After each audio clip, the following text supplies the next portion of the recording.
Today we embarked on an experiment to observe the degree of petrifaction of a freshly boiled egg left in a Petri dish for 5 days.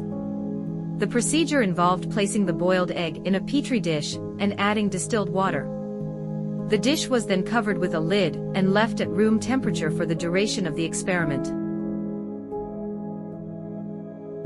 Our channel is dedicated to making microscopy fun. We're not making scientific claims, just sharing the joy of exploring fascinating things under the microscope in an entertaining way. Viewer discretion and parental guidance. The following content may contain visuals that could be unsettling or uncomfortable for some viewers.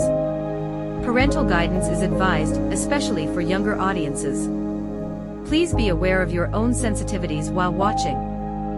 On the 5th day, we examined our Petri dish and were met with a disturbing sight. The egg had turned into a slush teeming with maggots. We were baffled by their presence, considering our Petri dish was sealed tightly and placed in a room without any flies.